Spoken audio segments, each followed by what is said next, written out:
Got some updates about the NFL offseason, and players aren't that happy about it.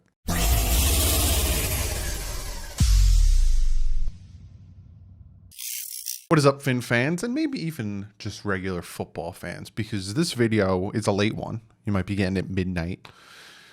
Saw this news pop up about the NFL coming out with their phase 1, phase 2, phase 3 of what the offseason is going to look like. And there's a lot to digest. And then the NFLPA came out with a letter, which I'll talk about. And then there's some teams that aren't happy. Comment of the day is actually a really good comment. It involves the draft a little bit. So we'll get into that. But like usual, first and foremost, I got to shout out two people. First, patchvibes.com. Be sure to check them out. They got some great content over there. Putting a lot of t-shirts, not even content, it's merch. T-shirts, patches, pins. The t-shirts that are coming out, fantastic. I was wearing one in, I think, my last video. Feels nice. Grab yourself one. Use the promo code DDW. You get 20% off. Can't even talk. Also, check out Miami Sports Music. Fantastic website, YouTube channel I'm a part of. TD's a part of. Has a ton of podcasts on there. Be sure to check it out. They got this cool little thing going on for the draft. I'll be live. They'll be live. We're working on something. So let's jump into this video. So yes, the NFL came out, and they have 3 phases, right? And they're trying to, essentially what happens now is OTAs, right? You have OTAs, then you have minicamp, then you have rookie minicamp, or is it OTAs, rookie minicamp, whatever, right? Because then after the draft, the rookies have their own little minicamp, and then I think you go into minicamp, and then you go into training camp. That's how it normally was. So right now is about the time that OTAs are going to start. So the NFL with COVID, all this stuff, we didn't have this last year. So with all the rookies in the NFL, they kind of got the short end of the stick because we didn't have minicamp, OTAs, rookie minicamp, none of that stuff. They got 2 weeks of training camp, then the start of the season. So it was tough going for these rookies last year. So this is what the NFL came out with, right? There's phase 1, and they extended phase 1 to 4 weeks. And I'll talk about how they feel about it when I talk about the letter that the NFLPA sent out to their players. It will start Monday, April 19th, and it will go all the way until May 14th. And essentially what phase 1 is it's no on-field stuff. It's just getting to know the playbook, getting to know the team, meetings, interactive stuff, but it's all virtual. All virtual. So no on-the-field stuff until they go into phase 2. And phase 2 starts on May 17th, and it is shortened. It is shortened to just 1 week till May 21st. Normally it's 4 weeks. They shortened it 3 weeks, from 3 weeks to 1 week. So it's normally 3 weeks. Shortened it to 1. So normally phase 1 is shorter. They extended it. And then they took phase 2 and they shortened it to 1 week. And that's where all the on-the-field stuff comes, right? But with a caveat to it.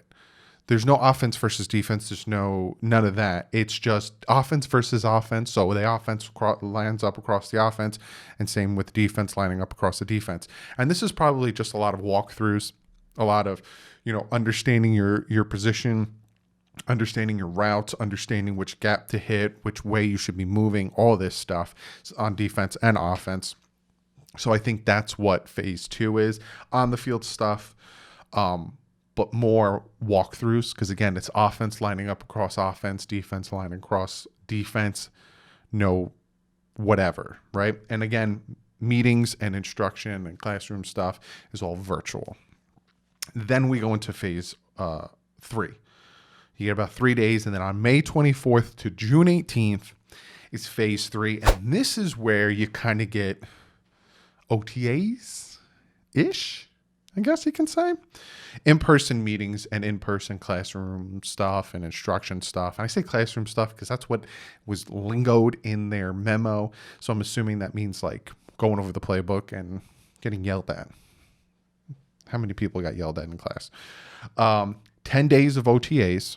organized team activities. If you didn't know what OTA stand for, organized team activities. The players cannot be at the faculty, the facility, the faculty. What is wrong with me? At the faculty for more than 6 hours. So the players cannot be there for more than 6 hours, and the players cannot be on the field for more than 2 hours, right? Other stuff, it doesn't matter. So say what they do with the other 4 hours, the NFL doesn't give a crap about. It's just you can't be there for more than 6 hours, and you can't be on that field for more than 2 hours. So say that you're doing your whatever, your 7-on-7s, your 11-on-11s for 2 hours, then maybe hit the weight room for an hour. You got another, 3 hours. Go have a meeting for an hour. Go sit in the tub for, you know what I'm saying? You can't be there for more than 6 hours. You can't be on the field for more than 2. Other than that, 4 hours in the facility. The coaches will divvy it up to what your schedule is, right?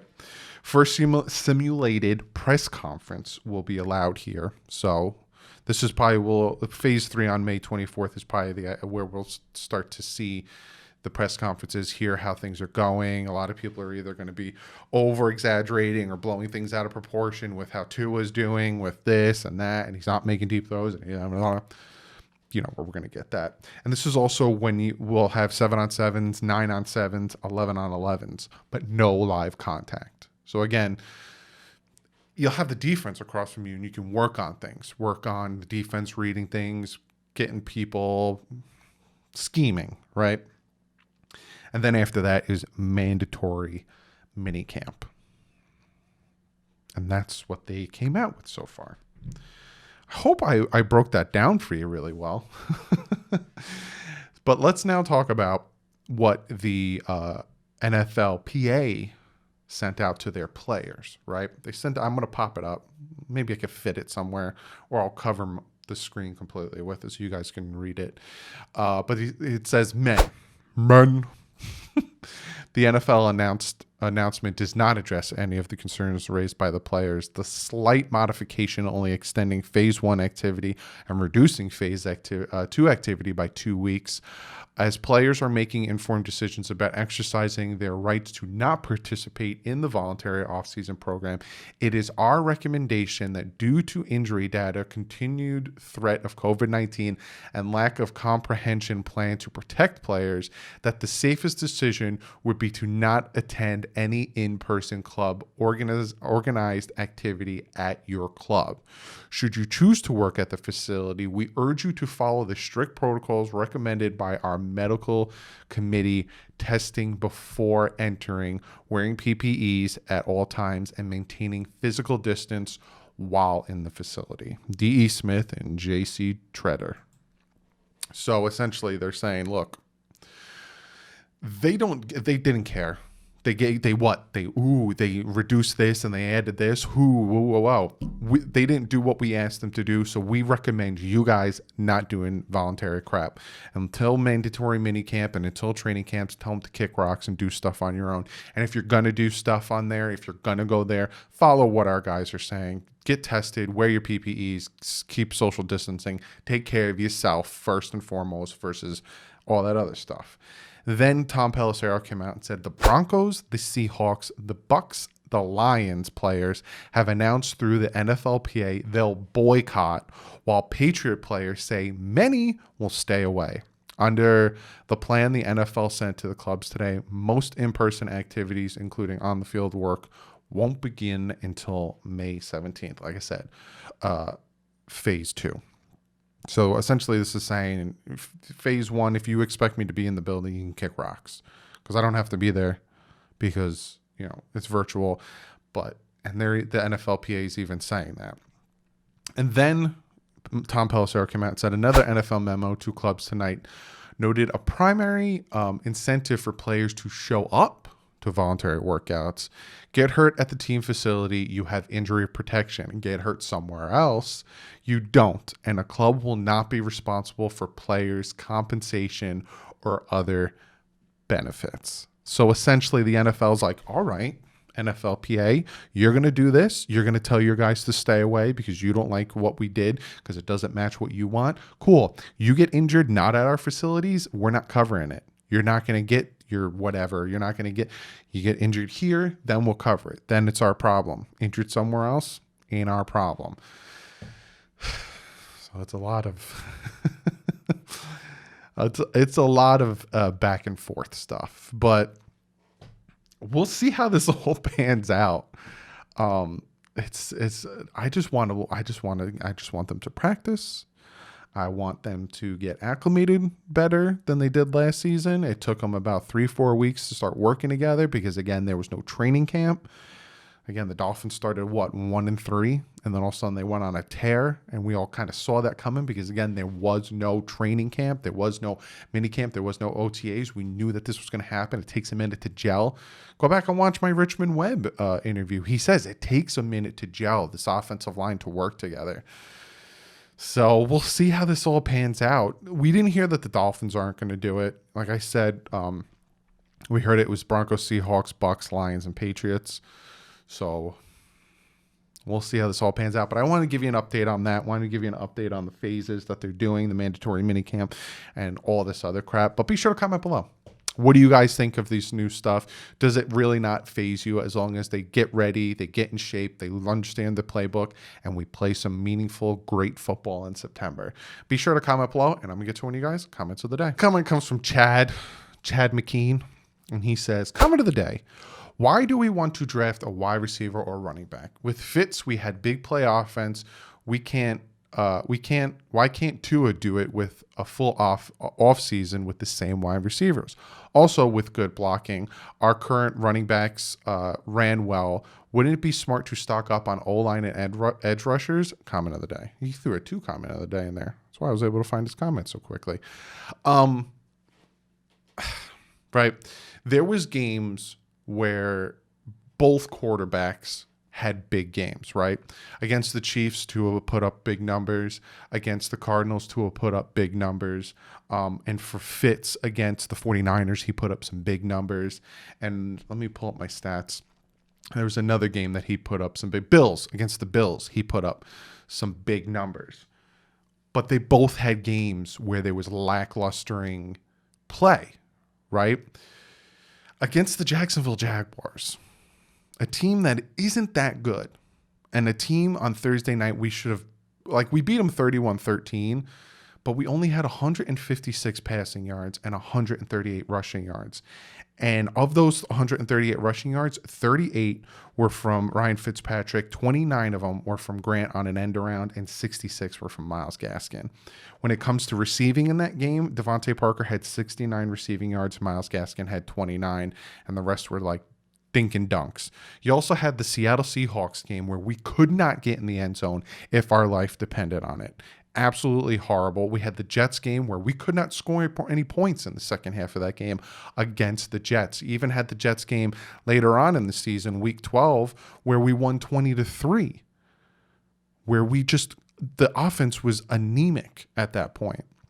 So yes, there's games where Fitz had them going, and there's games that Tua had them going, but they both had games where it was just blech. Now, could it be the offensive line? Could it be the wide receivers? Because the Dolphins wide receivers were one of the lowest in the NFL when it came to separation. So could it be that? Could it be the injuries to the wide receiver core? That's the other thing, right? In your comment, you're like, why address the running backs and wide receivers? Let's build up that offensive line and edge rushers. And I'm 100% with you with that. You guys know that I'm all about the trenches. I used to play defensive line, so I'm all about the trenches. Dolphins need to add a pass rush because we don't get any pressure on the quarterback. And in all honesty, having a better offensive line and a better running lane and better blocking up front will help with the passing and the running game. 100%.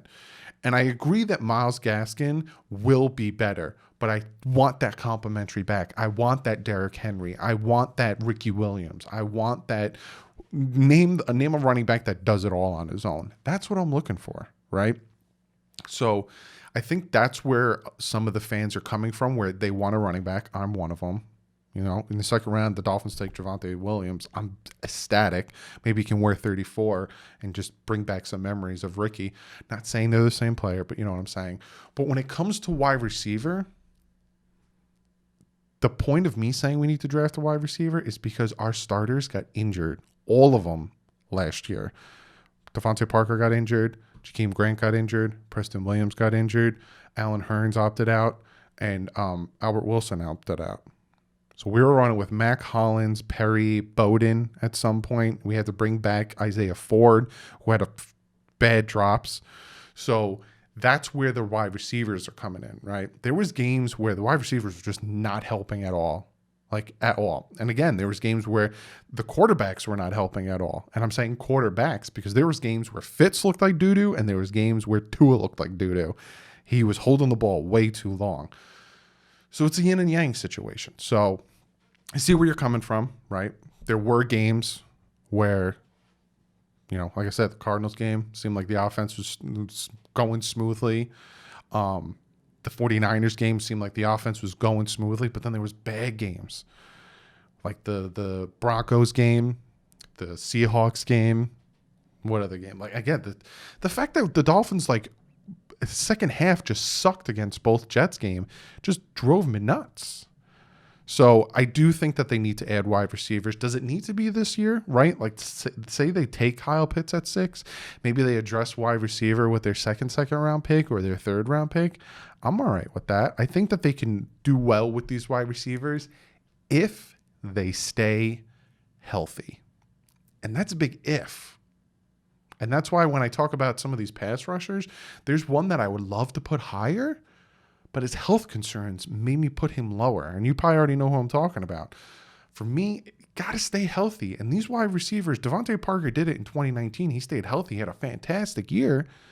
But other than that, he never really stayed healthy. Preston Williams has never stayed healthy. Jakeem Grant has never stayed healthy. Will Fuller has been showing that he can't really stay on the field, whether it's suspensions or not, or getting banged up. So I see that's where they're coming with drafting some wide receivers. You got to stay healthy. You got to be on the field to help the team out. You're not on the field, you ain't helping the team out. So I hope I answered your question, Chad, because I see where you're coming from. When it's working, it's great. It was great for both quarterbacks when it was working. And when it wasn't, it was bad for both quarterbacks. So I see where you're coming from. But I'm of the team of I'd like to draft a wide receiver and a running back. For me, I'll talk more about it, when it comes to the 28th, the day before the draft, where I talk about who, I might even move that to the 27th, give you more time to digest the video before the draft, but talk about what I think the Dolphins are going to do and what I would do. But Chad, thank you for the comment. If you guys would like to be comment of the day, like Chad did, just say comment of the day in front of the beginning of the comment. It doesn't have to even be a question. If you have a comment, hey, Doug, whatever. It doesn't have to be a question. Make a comment of the day. Just put comment of the day in the front of it. But other than that, guys, I hope you enjoy this late night video. I will see you on Friday with my breakdown of the top 5, which is tomorrow, my top 5 tackles in the NFL draft. And then on Monday, I'm going to have Reason on talking about guards. But like usual, stay classy. Fins up.